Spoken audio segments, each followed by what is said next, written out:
Amazon has acquired Selz, that's Selz, an Australian company that makes tools that enable businesses to more easily launch their own online stores. So Amazon quietly announced this acquisition on January 15th, and Selz said in a similar post that it will be working with Amazon to build easy-to-use tools for entrepreneurs. So Chris, your on-the-spot question from A&M this week. With Selz, Amazon can now offer small merchants the ability to both launch their own site and presumably seamlessly become part of the Amazon marketplace, yet another channel. Does this then drive a huge advantage for Amazon, for example, compared to Shopify in the battle for small merchants? Oh man, wow. Okay, that's a lot. There's a lot in that question. I got to think about this one. I mean, here's what I think about this move. I think the big thing, before I answer that question, I think the big thing you have to put in context before you say what it does or what it means is like Amazon has to defend its marketplace, or even more importantly, the ecosystem around its marketplace. I think as I was thinking about this story yesterday, Amazon is, I still think Amazon is the preferred marketplace. Amazon may not be the preferred e-commerce platform for a lot of small business, but it still is a very valuable marketplace. I mean, according to the article you cited, like over 50% of Amazon's transactions are coming now from third parties on their marketplace, right? On their e-commerce platform. So it's a huge, huge chunk of their business that they have to protect. So when you put it in that context, like it's a smart move. Sure, they had the web store thing that they shuttered before that no one must have been using, but they've got to think about a different way to do this and think about how to connect small, medium-sized businesses into their network across everything that they do. That's what Shopify is doing. You know, we've talked about, you know, what is it? Why can't I think of it? The Shopify finance thing right now. What is it called? Oh, Balance? Shopify Balance, like all those different things you can do to help entrepreneurs, which it feels like Shopify has a leg up on.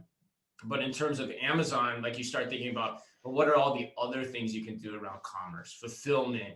I think even some of the things that they're doing in store with just walkout technology. And what does that mean longer term for the small and medium-sized business? You've seen them license that to airports already. Like this is a move. Whether this is the right partner, I'm not so sure about that. I don't know the details on that, but this seems like a smart play here in terms of what Amazon has to do to protect its flanks, in my opinion. But Anne, what do you think? Yeah, I mean, here's the thing. To get my small business on Amazon, it takes some work, probably consultants, somebody who can help me figure out like what's the process to like actually get my product for sale on Amazon. It's not like which is different Shopify. than setting up the website, right? Which is what I'm getting to. Yes. Yeah.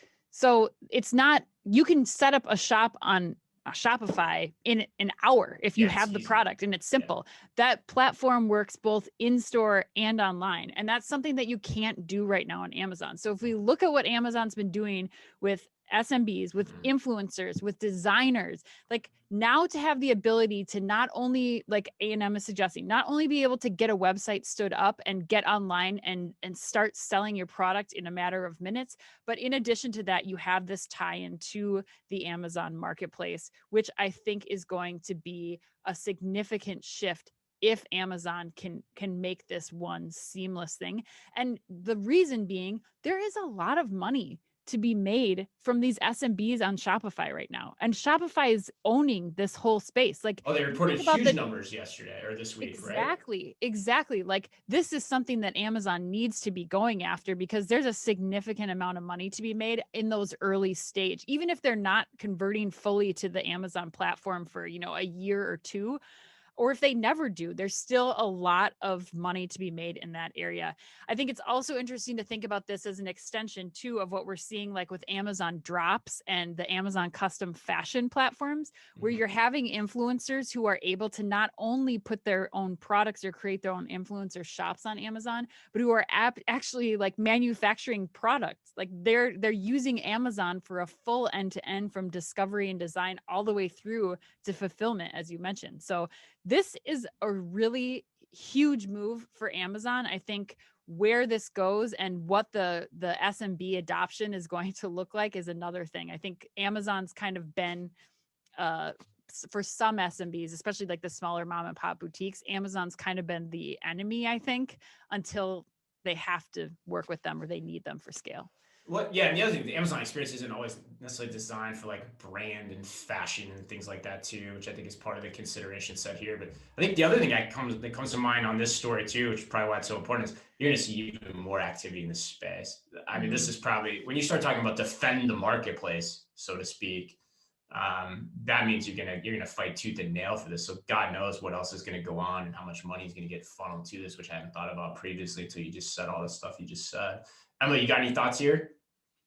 I think I wanted to point out, like, I think Amazon's really going to win this because they have the marketplace. Like when you go to shopify.com, you don't get to browse through categories and find different brands and whatnot, whereas you can do that through Amazon. And I now have experience working on setting up like Amazon official stores for musicians, and it is a slog. But once you have that store set up, it's actually really like easy, and it feels really more trustworthy to shop through these official stores made by a certain brand or business. So I think there's a lot in here.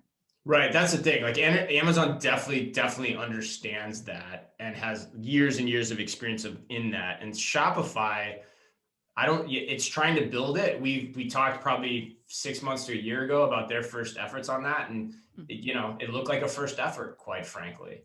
And that's why I still think all the like Shopify Balance, all those things, those are much more imitatable than I think some of the capabilities Amazon already has stood up, especially when you start talking about some of the capabilities in physical retail too, if you can figure out how to connect that down the line. So we're talking 10 to 15 years out, who's going to win this? I think I'm with you guys. I mean, I still think Amazon has the leg up. But man, holy crap, there's going to be a flood of investment and activity in this space. I think you also have to think about where people are discovering product again. Like I'm going to bring that part up. And Shopify is making like Shopify. You can still do it with Selz. You can still, put your e-commerce shop onto Facebook and Instagram shops very simply, Google shopping also.